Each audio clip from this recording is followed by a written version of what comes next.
Good evening there, everybody. What is happening? Hopefully, you all are having a wonderful day today.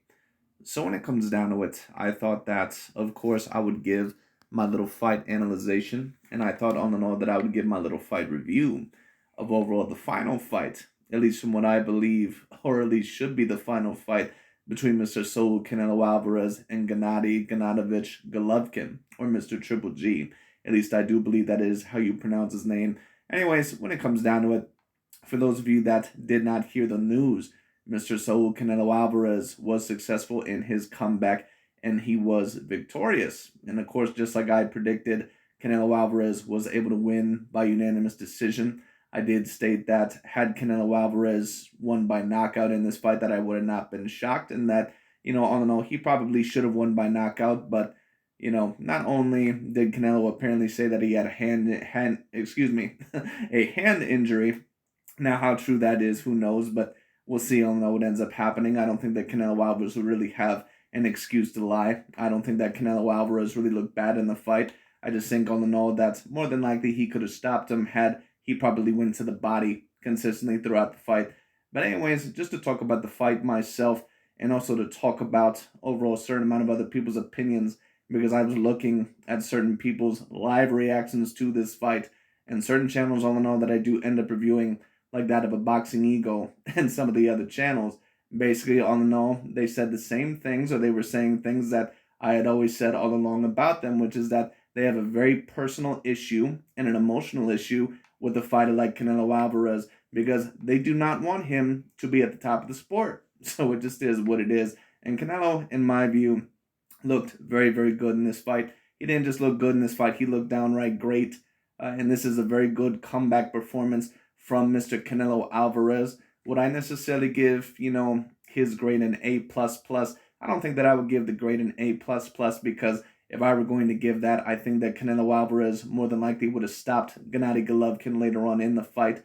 But when it came down to it, I did give Canelo Alvarez a very, very wide overall scorecard on my scorecard. Now, the judges, for whatever reason, scored this fight very competitive. I really don't know why, because the fight was not competitive whatsoever. And to be quite honest with you, it almost seems on and all like it was fixed to somewhat be that way. And what I mean by that is that the way that the announcers were talking and the way that the judges had scored the fight, and even sometimes looking at Canelo Alvarez, and I don't always like to allege this because, in my view, oftentimes this is just alleged by people because all in all, it's an excuse for why maybe someone did not perform as well. But I thought that Canelo Alvarez, I thought that he put on a great performance, but I thought that there was even times that, in my view, he was taking it a little bit light on Gennady Golovkin. And I think all in all, that is that a possibility? It could be a possibility. Now, once again, Canelo said that he has an alleged hand injury, so we'll see overall what ends up happening with that.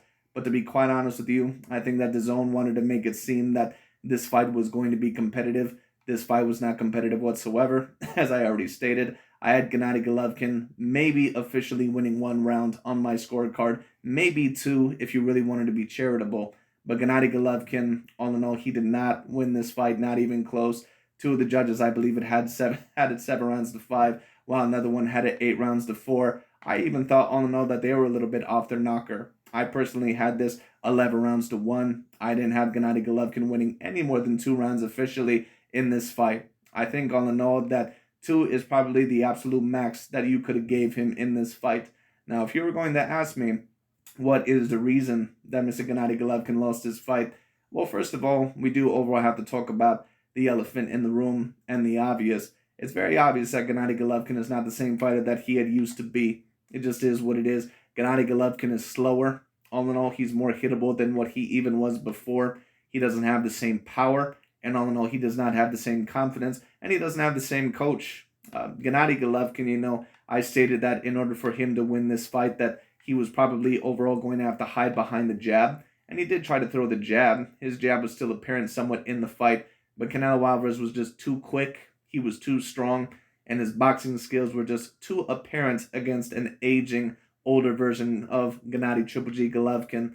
Not only all in all was this a better version of Canelo Alvarez, even against Gennady in the rematch that they had a very, very great fight in, I believe all the way back in 2018. But this was a Canelo that, all in all, has probably been the most intelligent that he ever has been. had very, very decent stamina for this fight, especially compared to his last fight against Dimitri Bivol. He tired out, I think, a little bit in the final 3 rounds, but really nothing overall to get in a sweat over when it comes down to it. But other than that, I thought Canelo Alvarez looked very, very good. I would give this performance an A to an A plus. I just would not rank it A plus plus or S tier. I wouldn't say that. And the reason why that is because I thought that maybe if Canelo would have put in more body work, especially earlier on, that he probably could have knocked out Triple G, which I did find a little bit interesting because usually if Canelo Alvarez plans on stopping his opponents, he usually goes to the body very early on. Now, could it have been overall because of a hand injury, or could it maybe have been because, you know what, I don't want to risk anything because Gennady, I've already fought him twice. He knows some of my moves. This could be very potentially competitive fight when it comes down to it. And on top of that, I don't want to run into anything. It could have been that when it came down to it. But to be honest with you, it looked like Canelo in certain rounds, in my view, was not going at his 100% capacity. I think that he was going at about 85% capacity in a lot of those rounds, maybe even 90%. But I think that had this been another opponent, he probably would have even done more. Because I'm used to seeing Canelo throw a little bit more body shots. But who knows? It could have just been the matchup. It could have been something else. I don't know. But anyways, overall, just to talk about the performance, I thought that it was a very, very, very overall great performance by Mr. Canelo Alvarez. He looked very, very good in his comeback fight. Now, apparently, Canelo stated that he needs some rest first and he needs some time to fix his hand. And I'm not sure if he needs surgery on it or what, but we'll see how what ends up happening with that. And then he said that if Dimitri Bivol ends up defeating Mr. Gilberto Soto Ramirez, which I believe is on November 5th, but I could be wrong about that. And that is a great fight. There is no guaranteed winner in that fight, in my opinion. I will have to watch both fighters very closely in their previous fights to determine a winner on that, because it's been a while since I've watched a lot of full fights of Mr. Zurdo Ramirez. But when it comes down to it, apparently if Dimitri Bivol does beat Gilberto Zurdo Ramirez, Canelo states that he wants a rematch with Dimitri Bivol, and I believe him. Of course, you have some of these channels, especially that I tend to review, that do not like Canelo, and they're going to state all in all, oh, well, he should have rematched him, or we all know he doesn't want the rematch. I don't think all in all that Canelo doesn't want the rematch, but I think that facing Gennady Golovkin was the right choice. Now, in terms of Gennady Golovkin and talk about his future, what would overall I personally advise Mr. Gennady Golovkin to do? I would advise him to retire. I don't think really, to be honest with you, it's not that there's not other fights out there that, could not be particularly interesting. But Mr. Gennady Golovkin, he is done. He is done after this fight. I don't think that there's any appeal even for him to face some of the guys overall at the middleweight division. I'm not really even 100% sure if that version of Gennady Golovkin would beat a Jamal Charlo. And Jamal Charlo, in my view, he's an A- level fighter, but you already know my opinion of peak Gennady Golovkin versus peak Jamal Charlo. Jamal Charlo, in my opinion, has never been nearly as impressive as a peak Canelo or a peak Gennady Golovkin. Just never has been, and never will be. Don't get me wrong. Jamal Charlo is a decent fighter in his own right, but he's just too flawed. He's too hittable when it comes down to it. He doesn't throw enough oftentimes. And Jamal Charlo is a decent fighter. I like Jamal Charlo, but he's just not on the same caliber as those two fighters are or were when they're at their best. And if this version of Canelo shows up against Jamal Charlo, even this version of Canelo that I did not even think was going at 100% capacity in some of those rounds, Jamal Charlo would get completely embarrassed. Completely embarrassed. I have no doubt about it in my mind. The only fighters that this version of Canelo to where they may be able to give him a challenge is any of the elite 175-pounders like that of an Artur Beterbiev or Dimitri Bivol. Maybe, all in all, a David Benavidez just because of his size. But I don't even think David Benavidez would beat this version of Canelo. I just think that he would be too defensively responsible. I think all in all that he would have too much power, and I think that he would have too much skills. Even all in all, though David Benavidez is pretty much a natural light heavyweight. But, it is what it is. But I thought that it was a very good performance by Mr. Canelo Alvarez. I thought that his defense was on par. I thought all in all that he had very good counter-punching ability. His stamina looked very, very good. This was a very, very good comeback fight for Mr. Saul Canelo Alvarez. In terms of Gennady Golovkin, once again, he stated that he wants a couple more fights, maybe even a fight in Kazakhstan. Maybe all in all, he could fight someone like a Janabek or, someone else like that, a fighter to where, he might stand a chance. Maybe if he were to face Jamal Charlo, he maybe would have a chance. But even against Jamal Charlo, I think that Jamal Charlo more than likely is just a little bit too fresh for someone like a Gennady Golovkin at the current moment in time. And we all know that Andre, of course, I believe that he's moving up to 168 pounds. So we're going to see all what ends up happening there. But anyways, very, very good performance by Mr. Canelo Alvarez. I was very thoroughly impressed with this comeback fight. Now was it, of course, as good as the other two in their trilogy? No, but, that was to be expected. Gennady Golovkin very clearly, all in all, is older. And to be quite honest with you, Gennady Golovkin, what I noticed in this fight, and maybe this took a little bit of hindsight on my part when it came down to it, because I said that Golovkin, in my view, in order for him to even have a chance against Canelo in this trilogy, he would have to use his feet to move in and out, hide behind the jab, get that right hand in there, and also overall try to hide that right hand behind the jab and go to the body. And I seen a little bit of him doing that. But Gennady Golovkin is just not the type of fighter that can really beat Canelo Alvarez, in my view, backing up. And the reason why that is because in order for Gennady Golovkin to beat Canelo Alvarez, he is the type of fighter, all in all, that still has to have that A-grade power, and he has to try to push Canelo Alvarez back. Because Gennady Golovkin, all in all, he usually has the advantage on the front foot. He's not as quick as Canelo. He's not as fast with his hands, all in all, when it comes down to it. He's a person, all in all, that has overall not as good as head movement as Canelo. Now, I don't think that he necessarily has bad head movement, but sometimes he's a little bit too hittable for his own good. So when you basically have a Gennady Golovkin, all in all, that I'm not going to say that he was completely done, but clearly not the same fighter.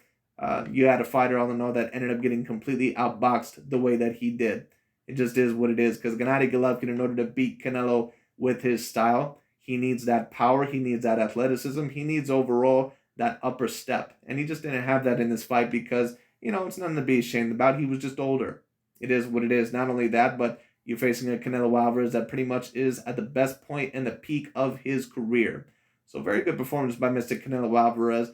Unfortunately for Mr. Gennady Golovkin, I do not see him beating any more A-grade fighters in his career when it comes down to it. But we will see all in all what ends up happening. And unfortunately, I just don't think that Gennady Golovkin overall, with the type of style that he tried to employ against Canelo, I think that in order for him to beat Canelo, even at his best, he was always somewhat going to have to push forward. And that's why Canelo Alvarez even ended up beating him in the rematch slightly, because he was backing up Golovkin and making him a little bit uncomfortable.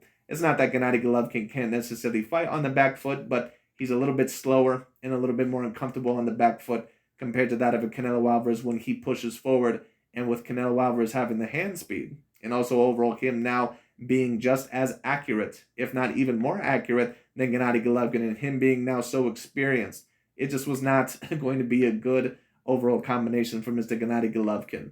So it just is what it is. Because Gennady, in my view, in order to beat someone like a Canelo, not only would have to rely on the power, but he would have to try and overall out-counter Canelo Alvarez, and he would have to be the more accurate puncher, because usually Canelo Alvarez is going to have the advantage in the hand speed when it comes down to it. So sometimes his punches may land first. So Gennady was always going to have to try and out-counter him and be the more accurate puncher. And with him being as slow overall as what he is now when it comes down to it, and losing about a step or two, probably two, it was just not going to happen in this fight, unfortunately. But anyways, very good performance by Mr. Canelo Alvarez. That's really about it for this fight review.